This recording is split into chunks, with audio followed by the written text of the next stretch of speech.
Prosseguindo então, cetoacidose e estado hiperglicêmico hiperosmolar são complicações originárias de um aumento muito grande da taxa de glicose na circulação, originários aí pela deficiência na produção de insulina. Então, se a pessoa não cuida, se ela não trata, se ela acha que isso é insulininha, isso é diabetes, eu tô de boa, ela pode ter complicações sérias. E aí, claro, entrando nessas complicações que podem surgir, entrando nesses problemas que podem acontecer, cetoacidose diabética. Cetoacidose diabética é uma descompensação metabólica que surge no metabolismo com o aumento da produção de cetonas, de cetoácidos, com o aumento da produção de corpos cetônicos. Por isso que é chamado de cetoacidose. Corpos cetônicos são corpos orgânicos, são compostos orgânicos que são derivados a partir da quebra de ácido graxo, a partir da quebra de lipídio no fígado. Tá? Então esses corpos cetônicos, esses lipídios, eles começam a ser utilizados como formas de energia para o funcionamento do coração, do cérebro e do músculo, principalmente se houver um jejum muito grande, se houver um jejum muito prolongado. Ou seja, vai aumentar a taxa de glicose no sangue. Se não tiver insulina, essa glicose entra. E aí? Pô, vocês falaram que vocês sabiam, né? Não, beleza, entendi. Então, aumenta essa taxa de glicemia. Sem insulina, a glicose não entra na célula. E aí o que o corpo faz? Pô, preciso de energia. Cadê a glicose que não está chegando? Eu tenho que ter energia, eu tenho que ter energia. Começa a quebrar lipídio. Não, isso é bom. Não é, não vem com essa história não. Vai degradar lipídio, vai emagrecer. Pode parar com isso. Tá? Tem que tomar até cuidado com esse jejum intermitente, hein? Você pode aumentar a taxa de corpo cetônico na corrente sanguínea. Isso não é legal, tem que ficar de olho, hein? Tá? Então, e aí o que o corpo faz? Começa a quebrar lipídio para ter energia para realizar suas funções. Só que o problema é que na quebra de ácido graxo ele libera cetona. Ele libera corpo cetônico. Cetoacidose diabética ela é mais comum em pacientes do mellitus tipo 2, tipo 1, desculpa, mas pode acontecer também em diabetes mellitus tipo 2. É uma emergência clínica, é uma condição que precisa ser resolvida imediatamente. Acontece quando os níveis de açúcar do paciente, as taxas de glicose sanguínea estão altíssimas, estão muito elevadas e acompanhadas também de um valor de corpos cetônicos, de um valor de cetonas no sangue.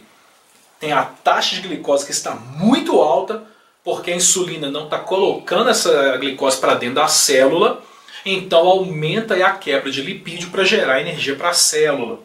O primeiro passo para a pessoinha aí que tem diabetes, entre em cetoacidose, é a falta de insulina.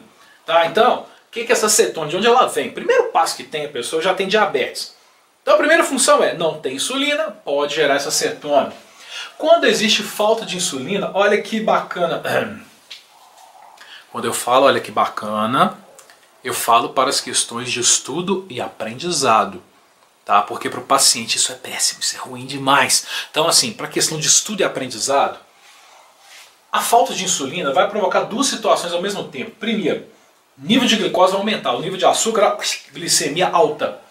E as células vão começar a sofrer por falta de energia, não vai ter energia para ela. E aí, para evitar que a célula pare de funcionar, para evitar que a célula entre em colapso, o que o seu corpo vai fazer? O organismo ele passa a usar os estoques de lipídio, passa a usar os estoques de gordura para gerar energia. Então sem essa de, oba, vou ficar, não vai não, não vai. Só que nesse processo o corpo, usando lipídio, usando a gordura, ele forma cetonas. Ele vai gerar essa cetona. Cetona é uma substância ácida que vai desequilibrar o pH do sangue, que vai alterar o pH sanguíneo, provocando aí uma modificação do funcionamento do seu organismo. Vocês lembram lá em suporte ventilatório, há séculos atrás, quando eu falei que as alterações do metabolismo modificam a função do organismo, as alterações do sangue. Vocês lembram que a gente falou aí nas aulas de equilíbrio ácido básico, que as modificações alteram o nosso organismo? Vocês querem ver que realmente isso é real? Eu já falei isso para vocês e falo novamente. Basta você diminuir a acidez do sangue. Se você quiser deixar o seu sangue mais básico, basta você hiperventilar. Inspire, expire, inspire, expire, inspire, expire. Você vai fazer com que o seu sangue se torne mais básico, menos ácido. Você vai ver o resultado. Você vai ver o desequilíbrio que provoca. Agora, quando o seu sangue se torna mais ácido, ele também tem alteração significativa, ele também tem mudança. E aí vai provocar uma acidose metabólica no organismo. Esse aumento de corpo cetônico vai desequilibrar o pH do sangue, fazendo com que o sangue ele fique mais ácido, tá? O que, se não for tratado, pode levar o paciente a um estado de coma e até mesmo óbito. Pode levar o paciente a óbito. Com os pacientes com diabetes tipo 1 não vão produzir insulina, tá? Como eles não produzem, a cetoacidose é uma complicação até comum. Se ele não tiver ali um controle rigoroso, um controle adequado das taxas de glicemia na circulação, esse aumento vai levar à cetoacidose. Mas nos pacientes com diabetes mellitus tipo 2, ela também pode ser vista, ela também pode estar presente. Principalmente se houver aí algum quadro de infecção, algum quadro infeccioso, ou quando o paciente não faz o uso adequado das medicações. Quando o paciente é abençoadamente cabeça dura. E aí ele acha que não precisa, ele acha que não pode, não quer. Não quero, não tô afim, não tô nem aí. E começa a fazer um uso irregular, um uso desnecessário. Não, tá bem, tô ótimo. E acaba não aplicando corretamente. Isso favorece o aumento da taxa de glicemia na circulação. Para prevenir cetoacidose, primeira questão importante, aplicar a injeção de insulina corretamente. Tá? Então, para evitar que a cetoacidose aconteça, para evitar que ela esteja presente, para evitar que ela se desenvolva, é administrar insulina. Tem que ser trabalhada. Realizar medida de glicemia capilar com frequência, utilizando o glicosímetro. Então tem que acompanhar sim as medidas. E hoje, atualmente, já existem até glicosímetros digitais por Bluetooth. Hoje é claro que isso é caro, tá? Não estou falando que isso é barato não. Mas existem os tradicionais, em que você perfura a ponta do seu dedinho, coleta uma gota de sangue, coloca numa tira de leitura, faz a leitura do aparelho, mas já existem glicosímetros digitais, onde é implantado um sensor com uma agulhinha no paciente, e esse sensor vai fazendo a leitura constante. Basta você chegar com o aparelho, tá? Pode posicionar, eu já vi alguns pacientes utilizando na região superior do braço, e aí basta ele aproximar do sensor, o aparelho, que já dá leitura instantânea do nível de glicose. Aí o paciente não tem que furar toda hora, mas é um custo muito elevado para o tratamento, um custo muito alto, mas basta ele passar o leitor por Bluetooth, só de encostar que ele já dá o valor e a pessoa sabe se ela precisa ou não de realizar aí as administrações de insulina. E claro, as quantidades prescritas e orientadas para uso. Acompanhar o médico regularmente, fazer um acompanhamento, controlar a alimentação para evitar que haja aí um aumento excessivo das taxas de glicemia e claro, aumentou demais a glicose, está produzindo pouca insulina ou nenhuma, ou nem está administrando. Cetoacidose.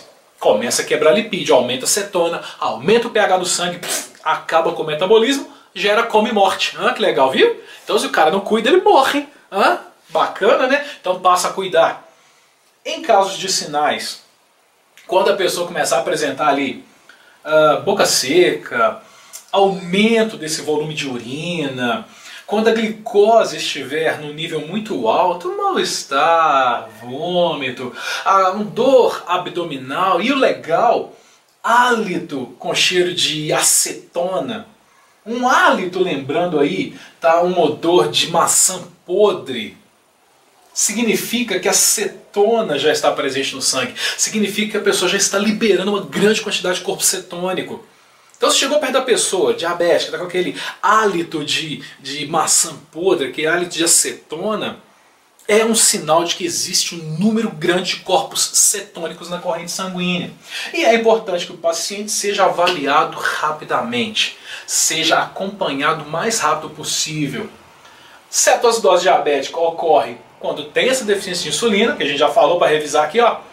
É comum em tipo 1, do diabetes tipo 1.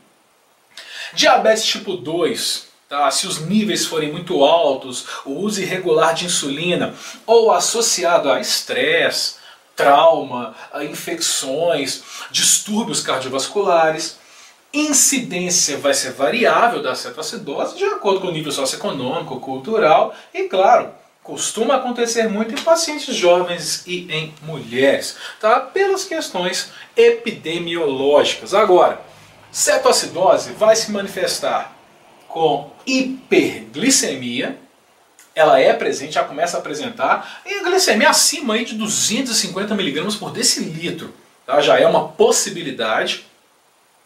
Quantidade excessiva de cetoácidos, de corpos cetônicos no sangue e na urina. E aqui, ó, aumentou o nível de corpo cetônico, ele é ácido. O que acontece com o pH do sangue? Diminui. Acidose metabólica. O pH do sangue vai ficar abaixo de 7,3%. E aí entra no quadro de acidose do metabolismo. E aí o corpo vai criar mecanismos para tentar compensar isso, para tentar alterar essa acidose. A fisiopatologia da cetoacidose. A deficiência de insulina, está produzindo pouca, impede que a glicose entre nas células, faz com que o nível de glicose sanguínea aumente, o nível de glicose plasmática aumente, gerando a hiperglicemia. Os hormônios contrarreguladores, tem aí glucagon, epinefrina, hormônio do crescimento, cortisol, começam a liberar a glicose do fígado, tipo assim, não está chegando glicose na célula. A célula não vai entender, a célula não vai ter um sensor que vai falar assim, pô, não está chegando glicose porque está faltando insulina, o sistema nervoso, está faltando insulina aqui, ó, avisa pro cara aí para ele fazer a injeção adequada. A célula não tem isso. A célula só vai avisar, insulina, desculpa, tá faltando energia, tá faltando glicose aqui dentro, eu preciso de glicose, eu quero glicose. E aí o que o corpo começa a fazer? Pô, tá faltando glicose é porque não tem. Então vou aumentar a liberação de glicose. E aí, ó, começa a liberar a glicose que está armazenada. Já tem glicose na circulação, só que aí o corpo não entende isso, começa a liberar a glicose armazenada. Existe então um aumento significativo da taxa de glicose, a célula não recebe essa glicose, não produz energia, começa a ocorrer então uma degradação, uma destruição descontrolada de tecido adiposo e muscular, gerando aí um catabolismo. Começa a destruir músculo e lipídio para produzir energia, e com isso os ácidos graxos eles vão sendo liberados rapidamente e metabolizados em corpos cetônicos. A produção excessiva reduz o pH, provocando uma acidose metabólica. A produção excessiva de cetonas diminui a acidez sanguínea e levam ao quadro de acidose metabólica. A origem vai de diabetes recém-diagnosticado, pode chegar até a 40% dos casos de cetoacidose. Alguma patologia, alguma doença que a pessoa esteja desenvolvendo pode levar a esse quadro de cetoacidose. Fazer o uso irregular da insulina, fazer o uso inadequado, que tipo assim, né? Vou usar quando eu quero, tá nem aí. 1/3 dos pacientes. Quadros de infecção vão de 20% a 38%. Causas da cetoacidose, por que ela acontece, por que ela surge? Desconhecimento, a pessoa não sabe. Tá? A criança, adolescente não tem ideia de que é portador de diabetes, falta de tratamento, ou até mesmo o adulto tem diabetes mellitus tipo 2, ignora algumas manifestações e acha que não tem, tá tudo bem, tá tudo ótimo. Quando faz uma aplicação menor de insulina do que o recomendado, do que o necessário, aqui falou menor da cetoacidose é possível. E se administrar para mais? Que no danado que é? Se administrar para mais dá o quê? Ah tá, da hipoglicemia, que aí tem que ser corrigido também. Então, administrar insulina tem que ser regularmente adequado. Nada de fazer errado. Tem que fazer controle certinho. Consumir energia. O consumo de energia do corpo temporariamente aumentado, ou seja, vai ter muito mais energia a ser produzida. O corpo começa a utilizar mais. Vai ocorrer quando há alguma infecção. O metabolismo ele aumenta quando tem infecção de trato urinário, trato respiratório. Quando tem algum trauma, algum acidente vascular, um infarto, um acidente vascular encefálico. E o uso de medicamentos. E claro, nessas condições, o organismo usa muito mais energia, tá? E exige aí o aumento dessas taxas de insulina. Vai precisar de mais insulina sendo liberada para colocar essa glicose dentro da célula.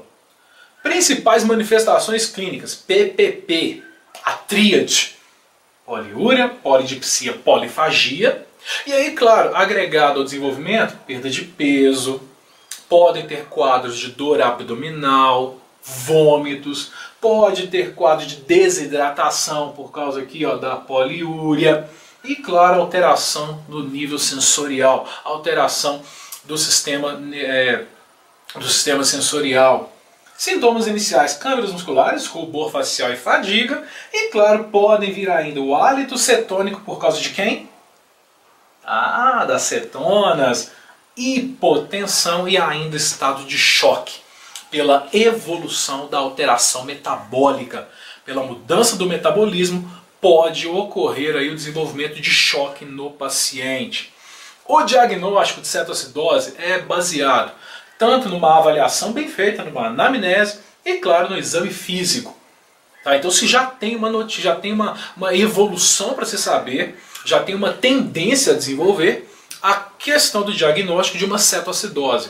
Mas, ainda assim, para confirmar, exames laboratoriais, aí é pedido glicose sérica, ureia, creatinina, cetonas, e aí vem os eletrólitos, cetonúria, gasometria, para verificar a alteração do pH, a modificação do metabolismo, hemograma, um eletrocardiograma, para verificar se essa taxa de glicose muito alta está alterando a função cardíaca, para checar se o paciente não está entrando em choque, e avaliar monitorização contínua, se vai precisar, e ainda uma cultura de sangue, para checar os níveis de possíveis infecções que estão levando a um quadro de cetoacidose diabética. Tanto uma cultura sanguínea quanto de própria urina. Para tratar, para combater essa cetoacidose, internar o paciente numa UTI, para acompanhar o quadro, hidratação EV, tá? Vai trabalhar com soroterapia, reposição de eletrólitos, para equilibrar aí a função metabólica, administrar insulina de forma endovenosa.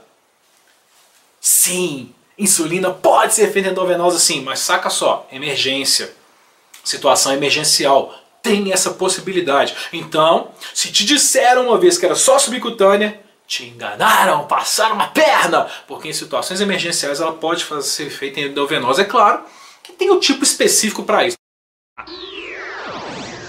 Enquanto isso, na sala de justiça. Prosseguindo então, aqui ó, o tratamento então da cetoacidose, reposição eletrolítica que deve ser feita, a administração da insulina endovenosa, que eu tinha falado com vocês ali, ó, que se falar com você que é só subcutânea, te deram tumê, passar a perna em você, porque a insulina pode ser feita também de forma endovenosa, só que em emergência. O diagnóstico, é claro, manejo de algum problema existente e prevenção. E como é que vai prevenir? Administrando insulina corretamente, trabalhando com uma dieta adequada, um controle alimentar, atividade física. Isso tudo é importante. E claro, nós vamos trabalhar informando aí o paciente sobre as possibilidades da cetoacidose e, claro, como reconhecer o desenvolvimento delas, tomar as medicações, fazer o uso dos medicamentos dentro do que está prescrito corretamente, controlar os níveis de glicemia no sangue e, claro, de corpo cetônico, na urina, mesmo em casa utilizando fitinhas para isso. Existem dispositivos que auxiliam nesse controle, que podem ajudar, mas hoje, pela facilidade que a gente tem de glicemia capilar, basta ele fazer um controle efetivo e procurar uma assistência médica quando esses quadros estiverem elevadíssimos, quando a taxa estiver muito alta ou existir aí alguma possibilidade infecciosa em desenvolvimento. Então, cetoacidose é uma complicação importante e potencial que vai depender diretamente das intervenções e cuidados do próprio paciente. E ele cuidando, ele tratando, ele não vai ter nenhum problema. Ok? Até daqui a pouquinho. Vamos falar do estado hiperglicêmico e hiperosmolar. Um abraço.